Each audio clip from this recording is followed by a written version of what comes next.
Ben Maletsky. He's the wolf biologist for the Washington Department of Fish and Wildlife. We also have two other fish and wildlife guys here. Mike Smith is assistant biologist for King County. And we have a new guy, and you want to introduce him? Kevin O'Connor. Kevin O'Connor is a new damage specialist. I don't know if that's what they call him. He's a new beaver trapper. Wildlife conflict specialist, but yeah, we work in damage mitigation and public education.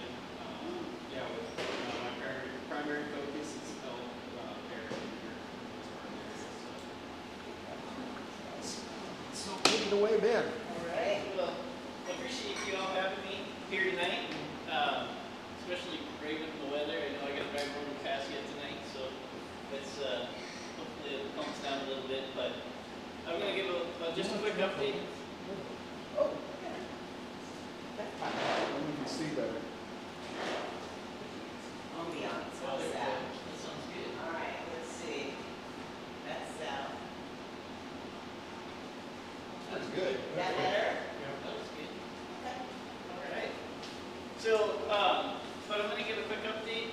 You know, the way that we do the census of the wolf population is every year we want to know how many wolves there are from January 1st through December 31st. And so right now we're in that mode of counting wolves. We started January 1st, and it usually takes us through kind of mid-March to get a solid count on how many wolves we have in the state. So my updates from 2021, and that's because we haven't hit April, and usually I release those new numbers in April, the beginning of April at the commission meeting, which will be the 6th and 7th this year of April. And so our 2022 numbers up through December 31st of 2022, those numbers will come out around April 6th. And so I'll give you an update. It's been a couple of years since I talked to this group. It's been since Since before COVID. 2019, Before yeah. COVID. Exactly. So it's been a few years. So you still get an update on kind of where we're at with the wolf population. And we'll kind of go through. I'm going to start out a little bit just talking about basic wolf ecology.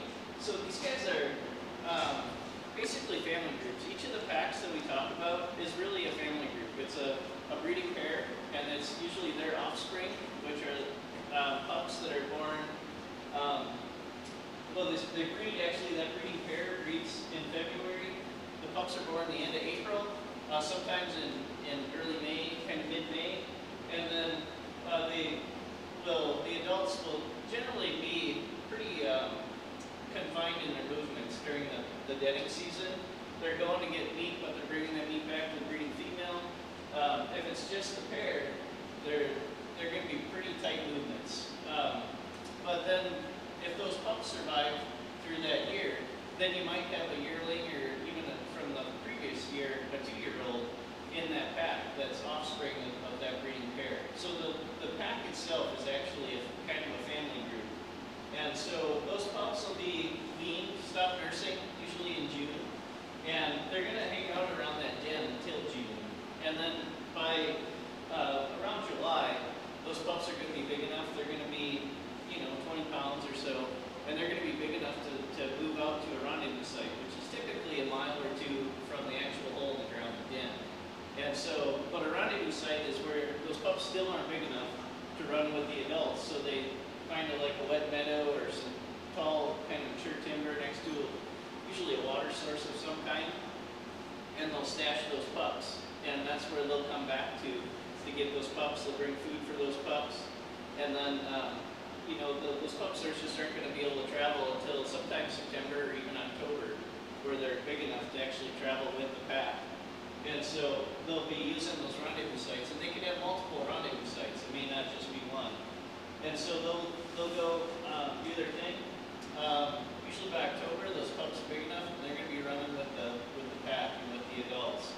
And then by December, they're actually just like a puppy. When you get a puppy, after 6 or 8 months, they're almost full grown. They're really lanky and don't have much mass to them, but they're tall. They grow tall. They can get big quick, so they grow up pretty fast. But they just don't have a lot of mass to them yet. But they'll appear full size almost by December. And so, just kind of jumping in, just a quick update. It's been interesting to watch federally. The wolves were actually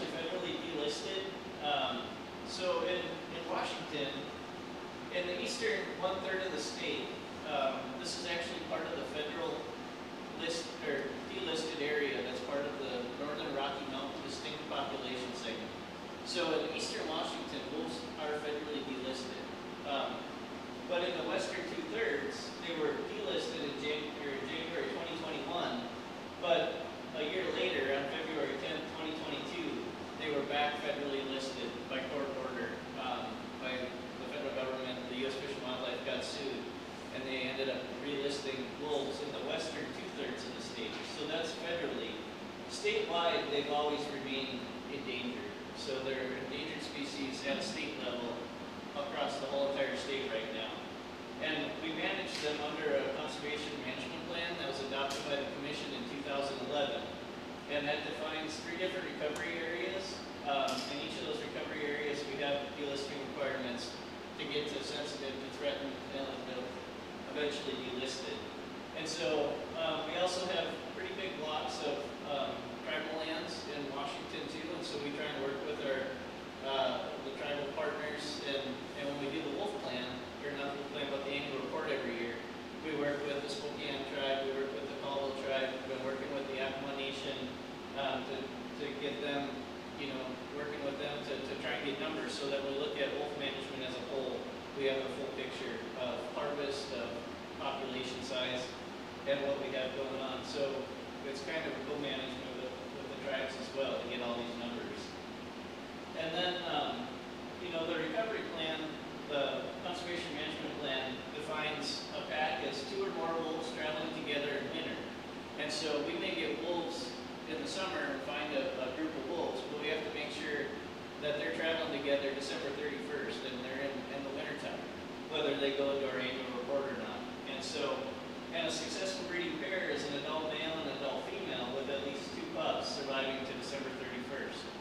And so, that's why when we do our counts start on January 1st, and we want to know if at least 2 pups made it, and if we have 2 adult wolves in that pack. It's pretty tough sometimes to tell male and female, with the survey methods that we use, but we do the best we can on that.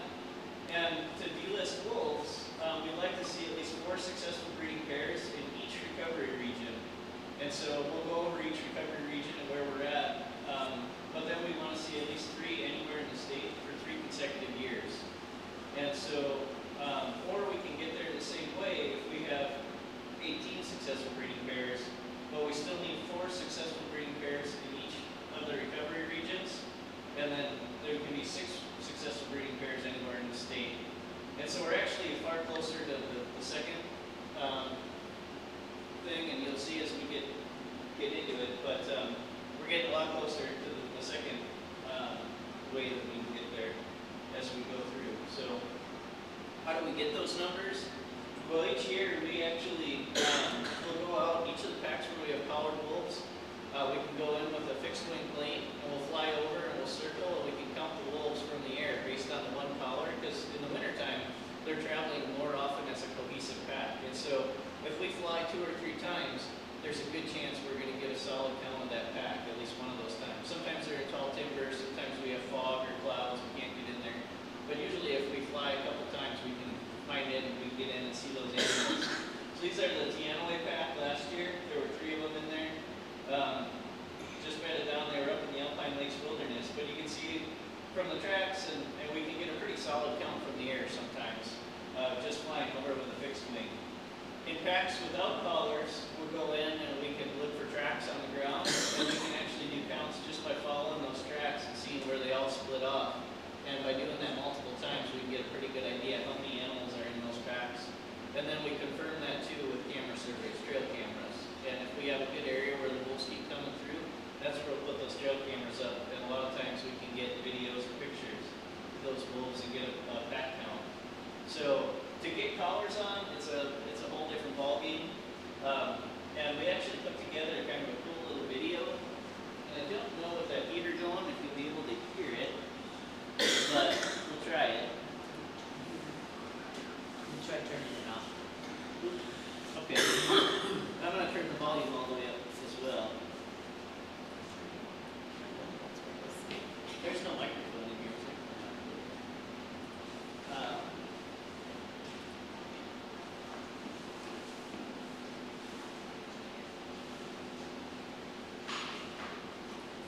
So we're going to try and play this video here. Can we turn the volume up on this? I don't know how. Is it volume?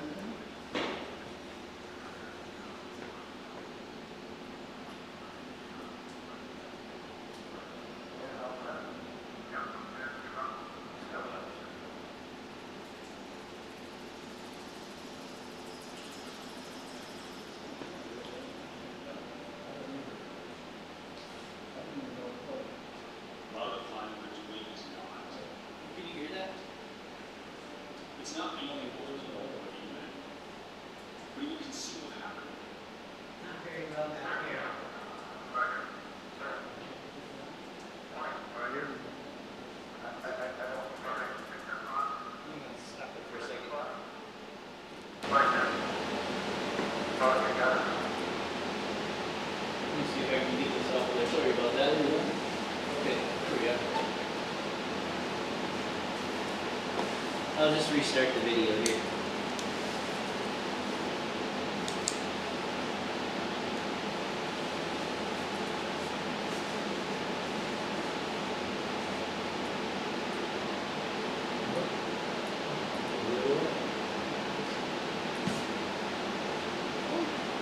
Backwards. Sorry about that. This is always a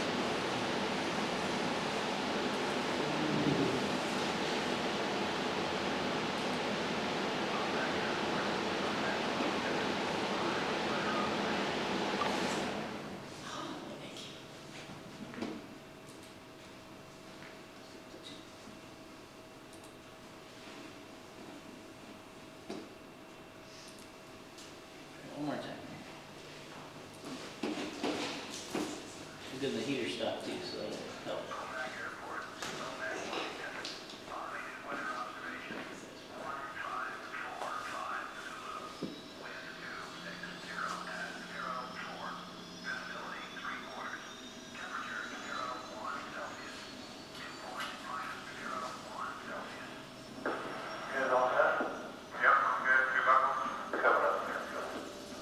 So we put this together in order to kind of give you a bird's eye view of how we put collars on and some of the work that we're doing in Washington to give you a little different perspective.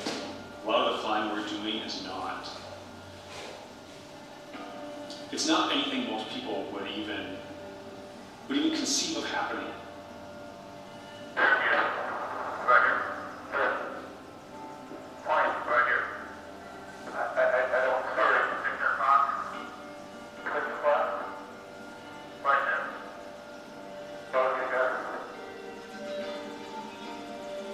We're flying 10 feet off the ground at 30 miles an hour around trees just to get a chance at maybe darting a single animal.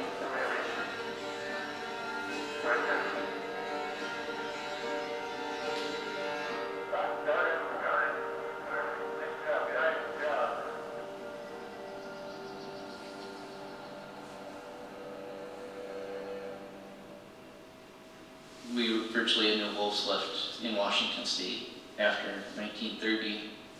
And in the 90s and early 2000s, wolves started to show up in reports occasionally. But in 2008, we were able to confirm our first pack. And then from there, it's been building. So they're coming from British Columbia, they're coming from Idaho, Montana. And part of my job in monitoring the population is seeing where they're recolonizing what parts of Washington. They're showing up and trying to find them as they get here.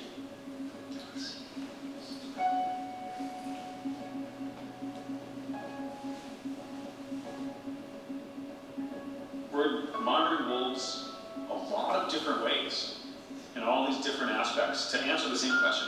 How many wolves are there and how's recovery progressing? It might seem simple, but there's a lot going on in that.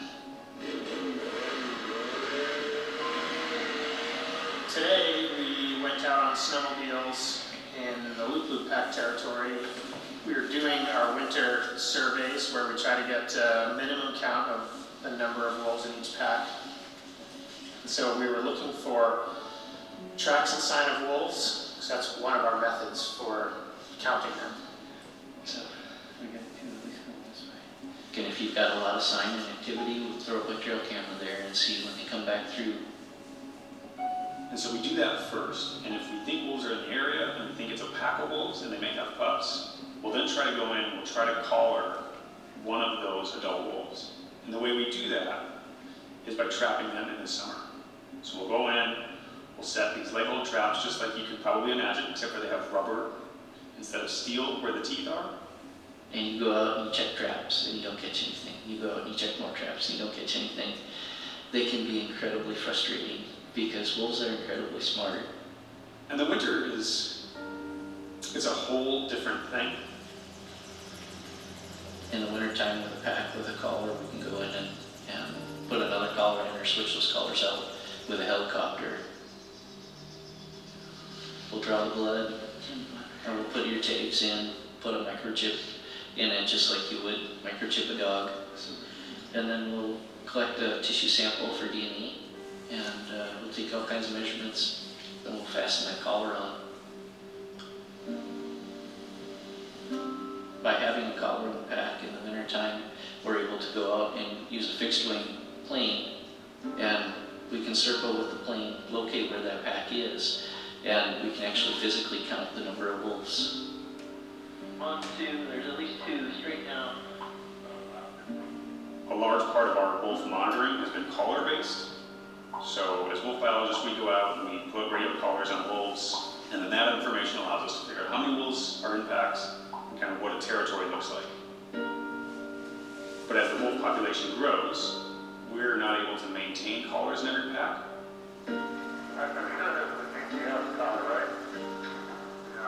Every time you put a collar on, you're stressing that animal. You're running a risk of injuring or killing the animal. You're running a risk of injuring or killing yourself if you're flying a helicopter.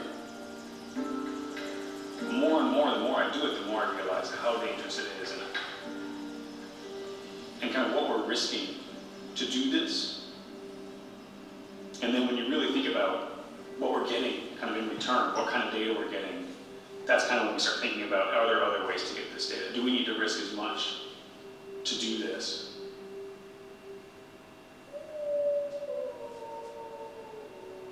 Collars are a tool, but we're looking at cheaper ways and better ways to constantly refine how we're finding wolves on the landscape.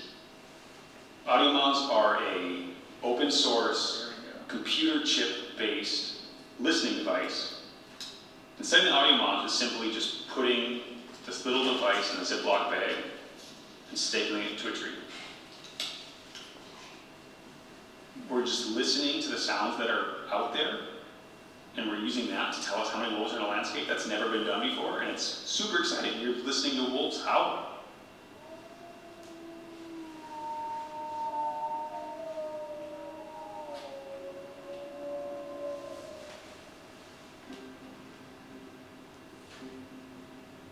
I think we gather a lot of this information because people want to know. For the folks that love to see wolves on the landscape, they want to know. For the folks that have livestock and may not love wolves and may not want to have them on the landscape, they still want to know. These animals are very normal in a lot of ways. So when I say normal, I'm not meaning like they're boring or anything like that, but that, you know, they have no idea that they're controversial, and they're just doing regular wolf stuff every day. I like to say they're just another critter on the landscape. But they're not near the big bad wolf that everybody makes them out. But they're not a saint either, you know. They're right in the middle. And I just wish folks would understand that a little bit more. So.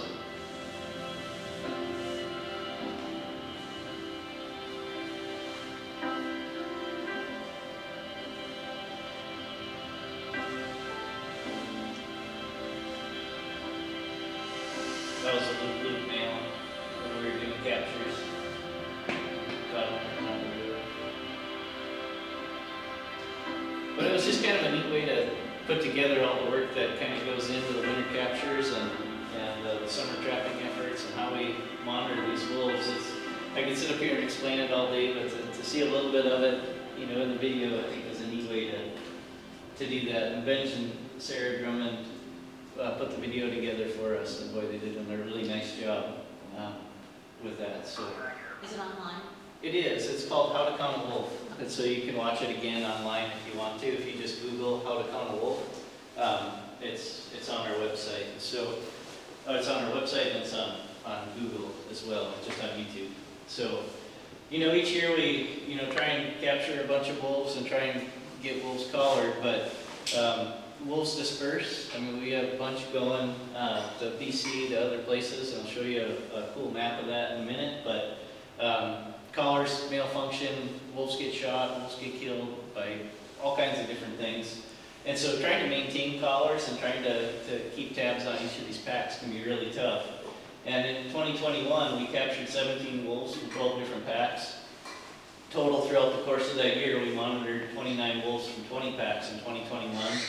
Right now, with our winter captures and our summer effort, we've got 32 wolves that we're tracking, but that could change by tomorrow if I get a mortality or collar malfunctions or something from 15 packs. And so we have more work to do in spring. It's kind of a never-ending. It's good job security if folks want collars out there to try and keep collars in packs. But that's kind of where we're at right now.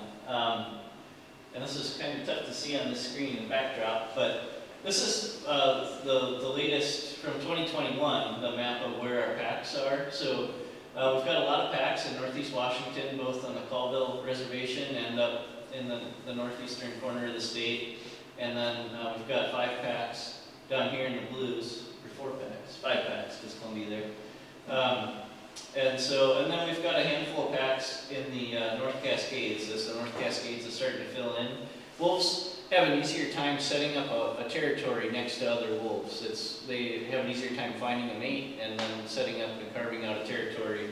And so as this fills in, it'll probably pick up a little bit quicker. This area filled in because you have immigration from Idaho, from Montana, from BC, and so you have a lot of places where wolves could come in. And with the Highway 97 valley that comes in here, I think it's just a little bit harder for wolves to get down the Cascade. It's taken a little bit longer than we had kind of projected, but they're definitely making their way. And then the yellow, I think, is the new pack territories where packs have established in 2021. And of course that'll change for 2022 once we get that data all compiled. Diopsid Creek, we had a pack up here 2 years ago, or 2020, yeah, it's 2 years ago. But it was just a single wolf that we found last year. It wasn't an actual pack, it wasn't 2 wolves traveling together. And so we don't have all the information in for this year yet. I'm not sure if it's going to be a pack or if it's just going to be a single animal or if it'll even be there anymore. But we're just working on getting all those numbers pulled together. So if we look at the numbers, we had 19 successful breeding pairs and 206 wolves and 33 packs. And when I mentioned our recovery objectives, we want to see at least 4 successful breeding pairs in each of the recovery regions. So Eastern Washington's doing pretty well. North Cascades, we've had 4 successful breeding pairs in there, I think for 2 years now. And so we're kind of about 2/3 of the way to our recovery goals. We just need, these wolves here are going to help provide dispersers that are going to get down to the South Cascades. And so we're seeing wolves go from these areas to northeast, and I'm positive they can make it from northeast to the South Cascades. So you just got to have a population so that population can build. If someone asked me, I'd say we're probably 2/3 of the way there to our recovery objectives in 2021. Our population's been steadily growing. That's 2021, and we had 206 wolves. So we've seen pretty steady growth in the population. We've seen pretty steady growth with successful breeding pairs, but it's kind of topped off in northeast Washington. We aren't seeing that steady climb continue because we're kind of hitting that saturation point of the number of packs that we'd expect to see in northeast Washington. Where I would expect to see a climb now is in the North Cascades, a recovery region, and then eventually in the South Cascades, we'll get on there once they start getting packs established in the South Cascades. Excuse me. So our successful breeding pairs, this is a map of those successful breeding pairs. We had quite a few in Northeast, we had a handful in the Blue Mountains, and we met our recovery objective that we had lined out with 4 successful breeding pairs in the North Cascades. We did not have a successful breeding pair in the Teanaway or Shady Pass pack. That was the first year that pack established. We have since had 2 wolves, well, 1 wolf that we had collared go down into the South Cascades and is hanging out down in the South Cascades, and we know it's been traveling with another one all summer long. And so, yeah, it's pretty cool that we actually do have our first pack now. It's after December 31st, so our first pack in the South Cascades. It's not out in the annual report yet, but we know that we have 2 wolves traveling together, and they're still there. So, Can we go back just a couple slides so I can see the total packs again? Sure. 2 slides. You want There's one forward. one forward? This one? Yeah, Sure. thank you. Again, Yeah, and again, these are our 2021 numbers, so this isn't what's going to be released in April for 2022.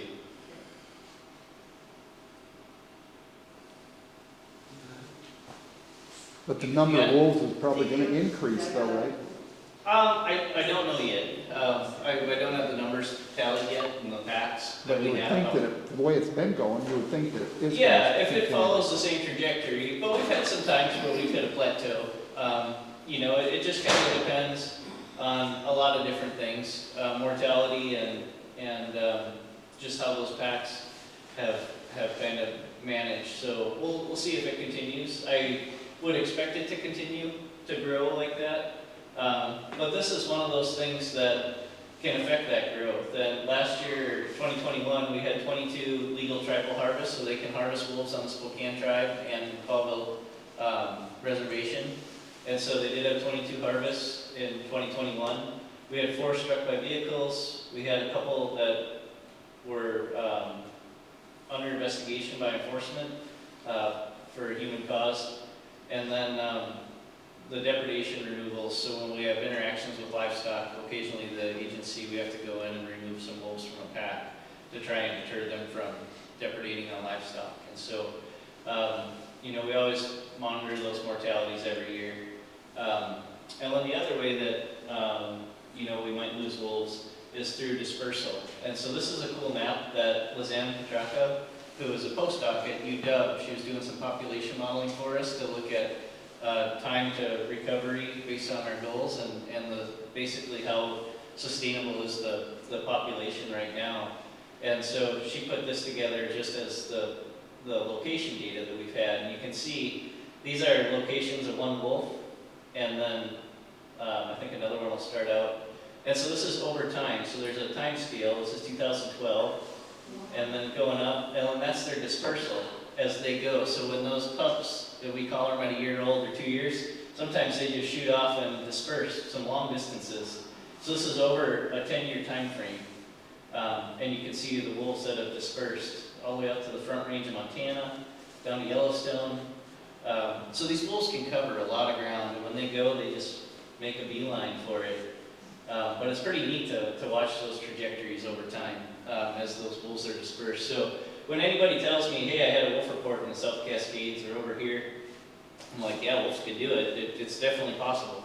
And so I put a lot of weight on checking all those things out, or talking to our local district biologist or conflict specialist, some of those folks. If, hey, I got this call of a potential wolf report, can you check it out, or maybe pop a camera up or talk to that reporting party. And so, but really, when you look at those distances of what they can move, nowhere in the state's off limits to what they can disperse to. So it's kind of cool. It's a neat little graphic to show that dispersal potential. This is over time, just how the population has grown. So in 2008, we got our first pack, the lookout pack, and then it's kind of built from there to 2 packs, 3, 7, 9, 13, 16, all the way up to 33 packs, and from 5 individuals in 2008 up to 206. And so we're seeing an average population growth of about 25% over that time frame. And last year it was about a 16% population growth.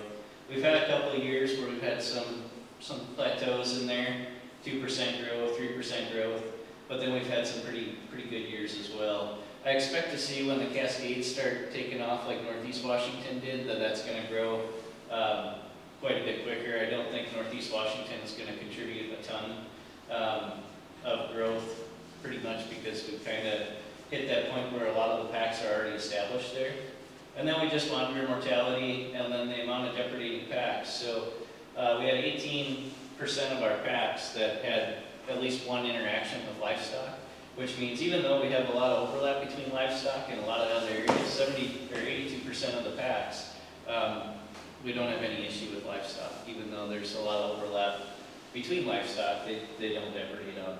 And so we try and jump on that as quickly as we can. We've got some guiding documents if you're interested. Our wolf conservation management plan talks about interactions with livestock, but we also have a wolf livestock interaction protocol. I apologize, the text isn't that big, but that protocol helps define when are we going to react if there's depredations on livestock. And a lot of times we're gonna try, if we have one depredation, we're gonna try and get a bunch of non-lethals out there, work with the producer that's affected. Try things like flattery, which is flagging. If it's a calving operation, we might be able to put that around smaller pastures to keep wolves out. If it's a collar pack, we might be able to utilize like a rag box, which is an electronic tool that if the wolves come close enough, the VHF from the collar will trigger it to play loud noises and things to scare the wolves away.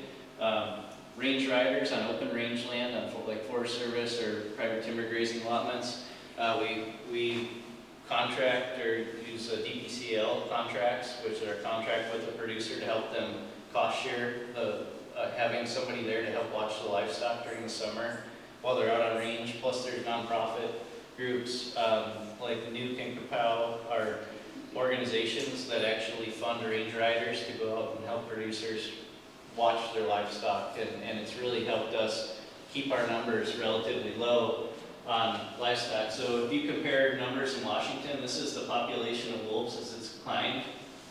This is the interactions with livestock, the depredations that have occurred. So that's 50 right there. We've maintained under 50 interactions statewide with livestock over the years. In 2021, it was actually relatively low. Comparative to Oregon, to the Mexican Wolf Project, to other populations similar size, we have about a third of the depredations that they see in those jurisdictions. But we also put a lot of resources into those non-lethal tools and working with the producers to try and minimize those. So the black line is the lethal removal over those years, how many wolves we've had to kill to try and reduce that conflict as well. And that's relatively low as well compared to other jurisdictions. And so, you know, one of the biggest things for me, and especially this time of year, but all throughout the year, this is a big state, and every year I'm up in, tomorrow I'll be up in Tenasket, Thursday and Friday I'll be up in Northeast Washington, and I'll be back here. I was actually supposed to go to Stehekin, but it's going to be 2 degrees up there, and I decided that was not a good time to camp out for 2 nights. And so I decided to go stick a place where I can go to a hotel on super cold nights. So I'm going to go, but I'll be doing those surveys. But the thing is, we do a lot of work around the state, and one of the biggest things that helps us is people reporting, or a lot of folks have trail cameras, a lot of people are out tracking, you know, take a cell phone picture.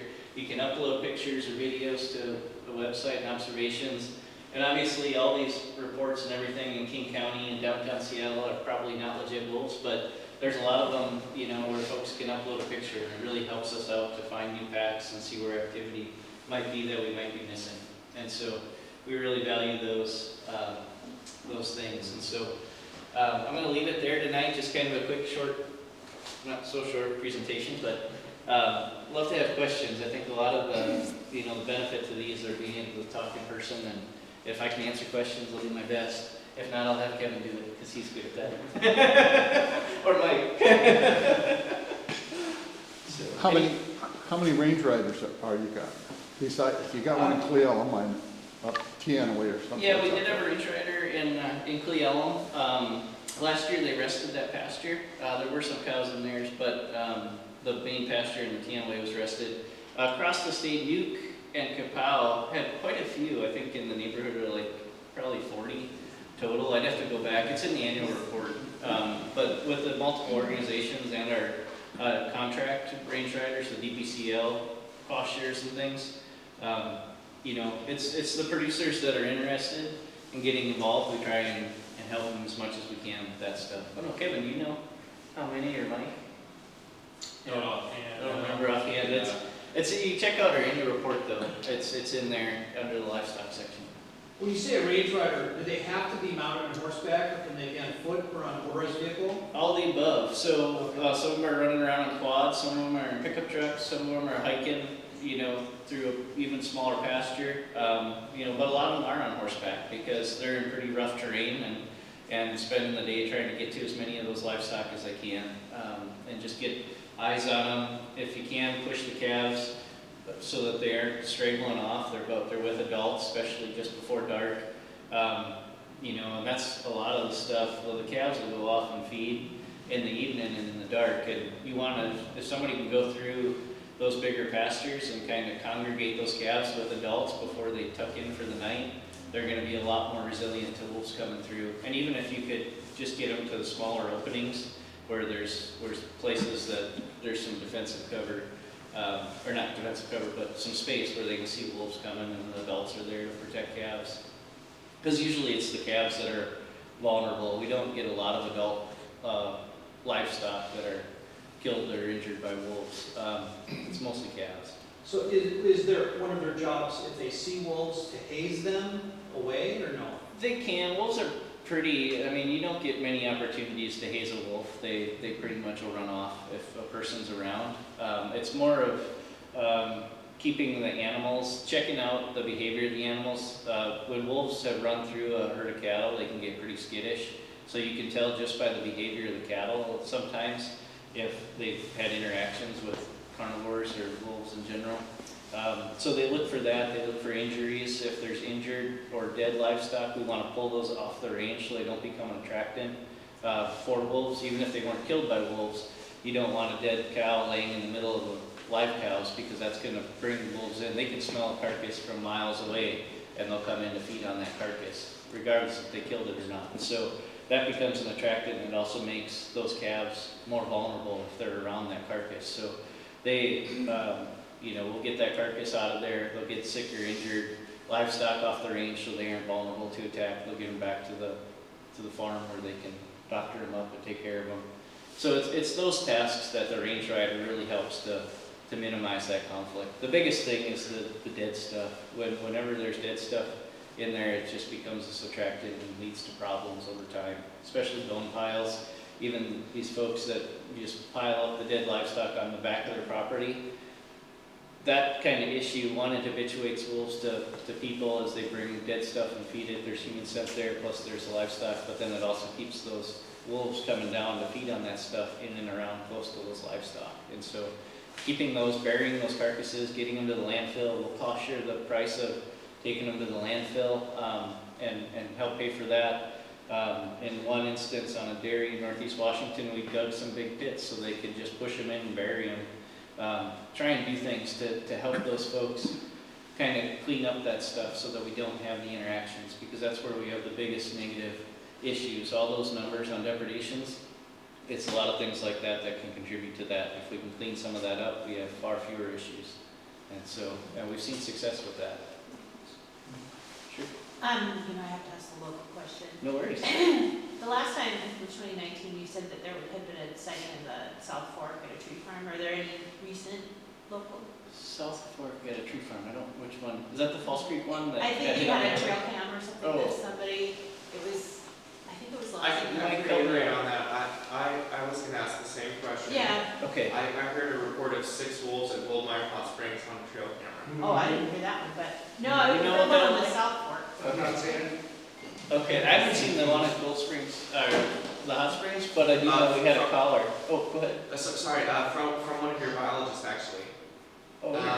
One of your new hires, a lady, I can't recall her name. I wouldn't reach out to her if I Yeah.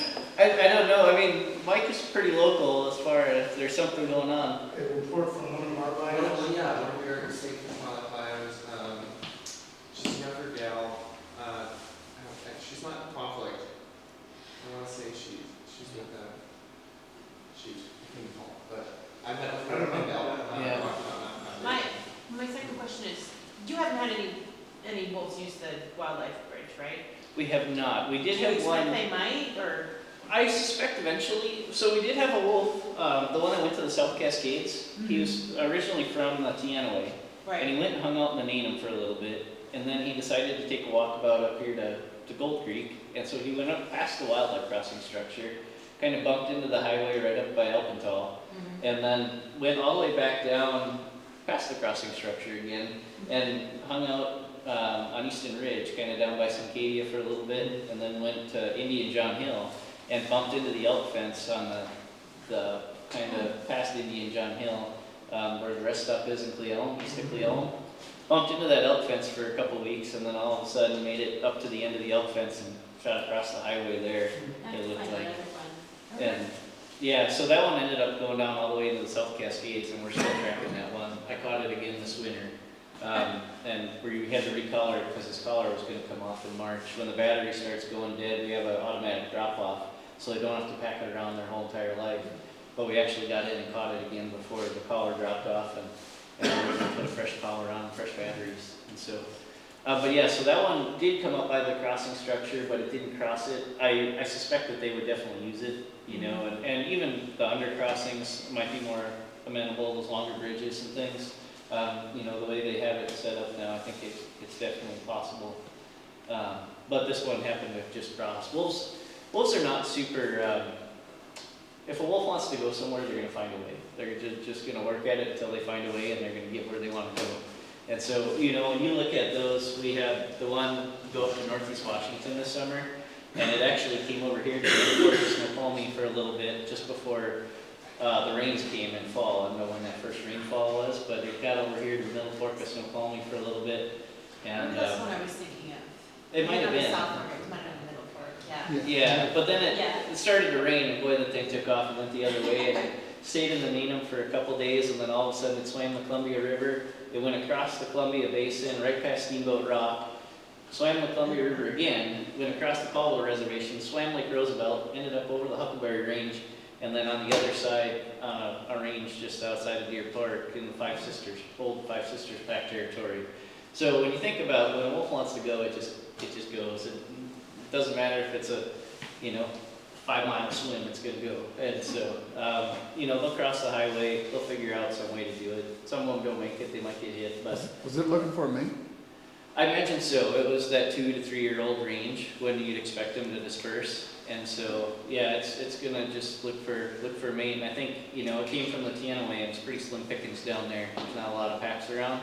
So they're gonna take off and look to try and find some other wolves around and see if it can find a mate and carve out a spot for a pack. So, but yeah, it's kind of cool with that collar data to be able to track them. In the old days with the VHF, you had to fly for hours in a plane, and you might pick it up, you might not. But now with the GPS technology, it just sends it to our email, and it's like, oh, it's here today. And it's almost, addicting to, like, we check it out in the morning, well, how far did it go? And I know the feeling. it's like halfway across the state or in Idaho or BC. So it's kind of cool to see.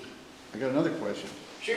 Your recorders that you put in the tree, Yeah. can you take those out and put them in like a voice thing and determine how many different voices there are that you're hearing? So that's actually a research project that Trent Racine, he was one of the biologists in the video. He's actually working on his master's right now and trying to figure that out. And so you put it into a computer and it goes through, so we don't sit, you have hours and hours, so you don't have someone sit and listen to it, but the computer algorithm goes through and you train it to look for wolf howls. And so you run 14 gigabytes or whatever, terabytes, whatever it is, huge data sets, and the computer mines it for the signatures of the howls. And then you just look at the specific howls and the time frames of those. And they're trying a couple different things. They're trying to see if they can figure out how many voices, how many pups, how many adults are in there based on their howls at different times of years, because the pups have a lot higher pitched, kind of whinier howl, and the adults are a little bit more deep and long drawn out. And so they can try and tell the number of individuals, but then there's also cool stuff. If you have multiple recorders out and you pick it up on multiple recorders, they can triangulate and find rendezvous sites and find locations of activity centers where those wolves were together and howling just by where those recorders were. And so just because of the timing, they're all programmed with a specific clock. And so the time it takes to receive those howls, this one picked it up at this time, this one picked it up at this time, and they can tell the distance and triangulate where that howl actually occurred on the landscape. So it's a pretty cool tool. It's still in its infancy on what we could actually do with it, but that's part of Trent's master's and research to try and we want to know how many recording devices do we have to put it out in order to get howls and get information that we need within a pack territory that's 350 square miles. And so is that 10 recorders or is that 20 recorders, and how far spaced should they be? So there's a lot of stuff to figure out to make them work. The Forest Service has been using these a lot for bird counts, and so they put them out, and a lot of the birders are using it to try and get. But they all have really different songs. They do have really different songs, but wolves too have different voices as well. And so it's just, in a computer, you can see those nuances and where it comes out. So it's trying to figure out, I don't know all the details of it. Trent's working on that stuff, and we'll have his masters and stuff finished up. And there's some folks in the Midwest working on this as well. And so hopefully, as multiple people work on it, we'll get more and more information and make it easier to utilize it as a tool. So. What part of the state are you testing that in? There was I don't know if you guys are familiar with the Predator Prey project the department was doing up out of Okanagan and then Chewelah, Colville area. There were 2 study areas on that. And so they had wolves collared, they had cougars collared, they had mesocarnivores, the coyotes and bobcats collared, they had elk collared, they had whitetails collared, and they had mule deer collared, all in these study areas. And so there was multiple graduate students from the University of Washington working on that project. They had the collaring efforts, but then they had camera grids set up too, and looking at it from multiple facets of how wolves and cougars are affecting ungulate populations and vice versa, how wolves are affecting cougars and cougars are affecting wolves. And so there's a lot of research going on, and this was just part of that project. Since we had known wolf populations or collared wolves in those areas, as well as these other critters, we could use that as a good study area to figure out the audio component as well. So there's a video called Predator Prey at the University of Washington. It's a cool video that talks about that project as well. So we might check it out. So, how about the Blue Mountains on the declaration of the elk with the introducing of the wolves? Yeah. Does the game department do a survey on that? They do. Every year they've been surveying the elk population down there, and the numbers of elk in the blues, there's a couple areas that they're definitely below their objective of what they were looking at, and part of what they were seeing was the calf recruitment was down. They weren't seeing the cow-to-calf ratios in the spring with their spring surveys, and so 2 years ago we went in and started looking at those. Well, we did a kind of a review of those surveys and what was going on down there. And, you know, in 2016-17 winter, we had a really bad winter. Not just the Blue Mountains, but all our elk populations suffered, and a lot of our ungulate populations suffered from that winter. So we had a really booming elk population up until 2016, basically. And then that winter just knocked them way back. Well, then the summers after that, 17, 18, 19, and 20, we had drought conditions and very little August moisture. And that makes a huge difference on calf survival and cows getting nourishment. And so the population's kind of on this knife edge, and it's not building back as quick as you want to see.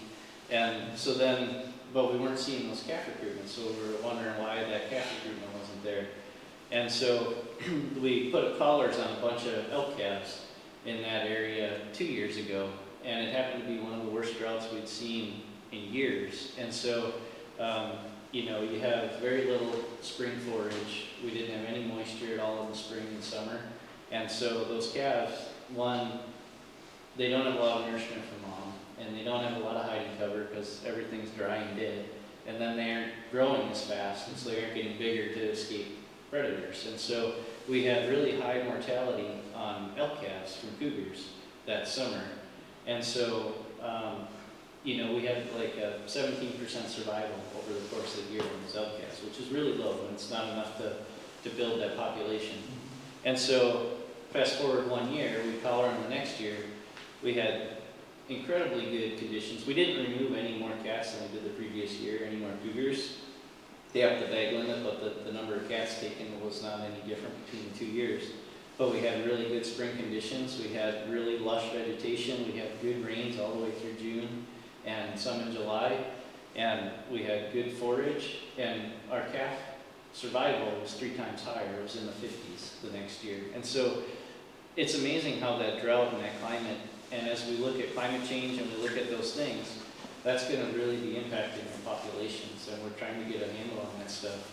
When we looked at the mortalities, we had primarily the biggest mortality factor was cougars that first year, but then we also had, Bears?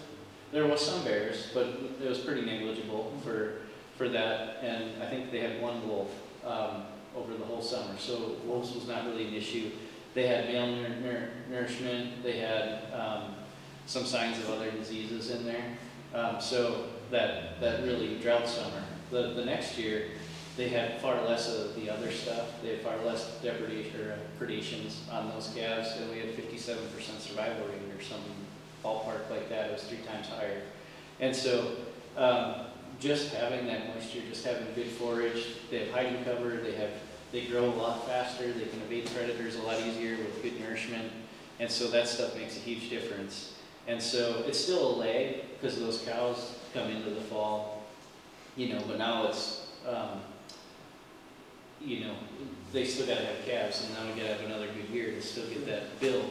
But, it was just amazing to see the 2 different years. They were completely different years.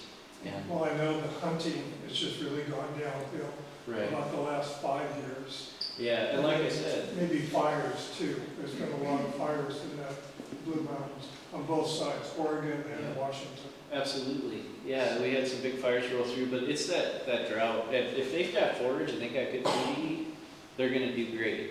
But if we get really dry summers like we had from 2016 on, those dry summers up until this last year have been terrible for growing elk. And so we just got to get those summer rains and doing those rain dances to get that back so they can actually start growing. But it's amazing how they can evade predators and do well when they got good conditions. So it's been kind of interesting to look at that, and I think we'll probably be calling calves again this year to see a 3rd year. But we've had very complete different years in the calf study that they're doing. So it's really hard to make heads or tails of that. It's going to take probably several years to figure it out. So, Thank you. yeah. Yes, sir. I wanted to just make a comment on Harold's comment earlier. I've been working with some Seattle Public Utilities. They have some acoustic monitors out, and a lot of the bird calls actually do get mistaken for other bird calls. A lot of the acoustic monitoring equipment is very sensitive, so it's really difficult to differentiate between, for instance, like an American robin and a marble murrelet. One is very significant, one not so much. For sure. And they trip the same frequency on the monitors. Oh, interesting. Yeah, so you get a lot of false positives for Yep. murrelet in areas that have American robin in them. Well, I think that's where that training data is so important to go through, and that computer learning, I mean, it's still a new technology too. It takes time to get that stuff to figure it out. So Yeah. Trent's working through all those details, and What was Trent's last name? Racine, Racine, okay. so ROUSSIN, Okay. and he's kind of working through those details now, but it's, we put a lot of audio moths up at known rendezvous sites and den sites, and we got coyote howls and all the things that sound like wolves, so that the more information we can feed it, so the computer can differentiate that stuff, the better. But it's, you got to get all that training data, and then you got to, you still have to figure out how much it's false classifying stuff. Yeah, there's When big. you listen, can you hear the difference between the male and the robin? Is it just confusing the computer? Or No. the as well? But there's like 5,000 entries. So You're assuming it's not male. you're not going to sit there and listen to 5,000 different bird calls for one species. So yeah, you need this. You need the training to sort through it, because that's way too much time for someone to sit through. But like when you play the first one, you can tell that was a robin clearly. The second robin, like no, it's not that. Yeah, I'm not quite sure. Cornell Labs does great Yeah. if they provide kind of that learning for birds, but I don't know who's doing it for wolves. Yeah, well, I think we've worked with them down in Oregon, Yeah. right? Yes. Yeah, so I think Trent's worked with them a little bit, and the Forest Service has some folks that are trying to figure this stuff out, and so working with them to try and share data, and it's a learning experience that I don't think anybody has it dialed in perfectly yet, so We're figuring it out. trying to figure it out for sure. But it's a cool technology, and I think it could be really helpful in the future. So I have another question. If you were to have a guess, based on little pinpoints you've seen of wolves out in the Puget Sound area, what is more likely, them coming through the I-90 corridor from east to west or north to south? I think probably, from what I've seen so far, and I don't have a lot, but I've seen them dip over in a couple spots. In the Cascade River area by Stehekin, I've seen them dip over on Highway 20 and come across the top through BC and drop in on the backside of Pasayten. We've seen them obviously come across I-90 corridor and then Middle Fork, Snoqualmie, coming up over the pass. South of there, I don't have any data to tell other than the one that went straight south, but didn't cross over. So, but yeah, you know, kind of the White River, I think it's the Swaddle, is that what it is? The Swaddle that's on the other side of the White River. You know, so we've seen a couple kind of touch their foot over there, and I'm always looking, I'm harping on these guys to get their cameras out and check their cameras, and they're running cameras over here. I mean, I couldn't do it without the whole fleet of folks helping to find this stuff. And like I said, the public observation, I mean, these guys putting their cameras, I can't get around. There's 3 of us. We can't get around the whole state to do all this. So we rely on a whole fleet of other people by as a conflict enforcement and public.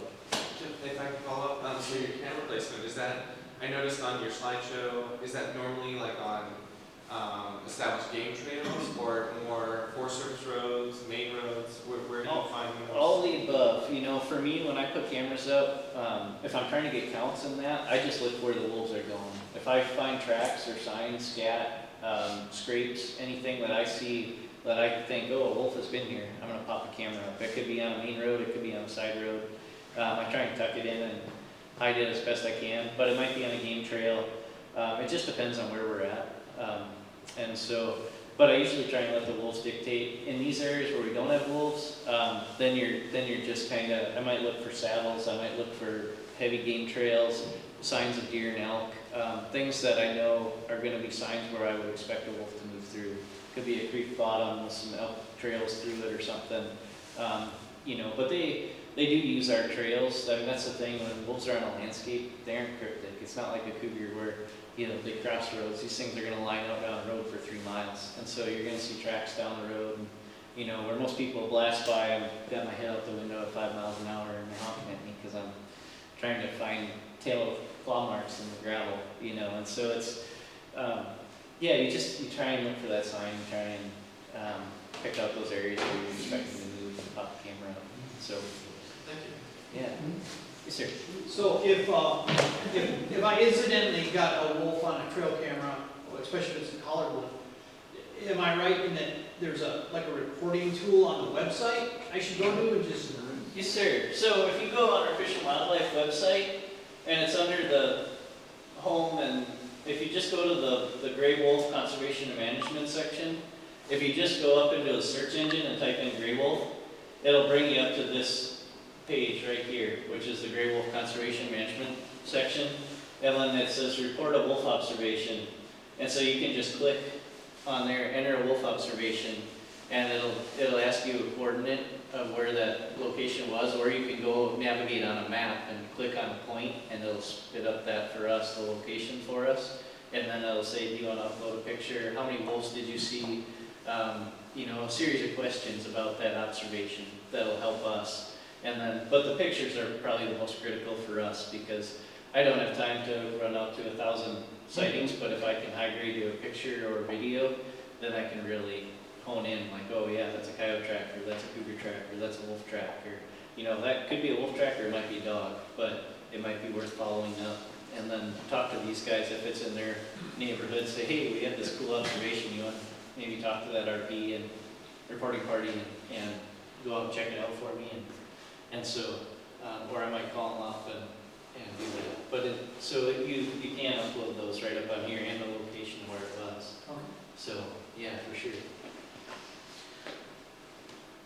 All right. Well, thank you, Ben. Oh, Sorry, one more. You had some great footage of you tracking wolves with fixed-wing planes through eastern Washington. Yep. What are some challenges and some solutions to tracking wolves through western Washington, where it's more dense? That's the tough part. That's where cameras and track surveys are going to help us out the most. And the audio moths, actually. Yeah. And so, you know, that's why we're trying to build that tool into the repertoire so we can say, all right, we need a grid, you know, of audio moth every mile. And we'll put it there if that's what it turns out. Or it might be every 5 miles. Because sound can travel a long ways. Those audio moths can pick the stuff up. And so, you know, and we might, we've got a lot of data on wolf movements and stuff, and so we can high grade to what's the higher quality habitat and focus our audio moth grids and stuff in the more high quality habitat that we would expect wolves to establish, and things like that. Use tools at our disposal from knowing how wolves use the landscape. So just to pinpoint areas that we want to put more effort. But it's those cameras, it's those tools. You're right, it's going to be tough. I think aerial capture work is not an option for wolves. They move so fast to actually dart them. It's hard enough to dart them in an open spot, let alone do it in tall timber. I mean, we do it in 200-foot tall trees. Washington is not an easy place to catch wolves with a helicopter, but we put a lot of faith in our pilot and are pretty lucky on our shots sometimes. But yeah, Western Washington's going to be a lot tougher that way. But trapping wise, we can still get a collar in there through trapping. And we did get that one collar up in Skagit. We've since lost that collar, but if we have opportunity to do that again, we'll try and get another collar out if we can find other wolves. So, yeah. Well,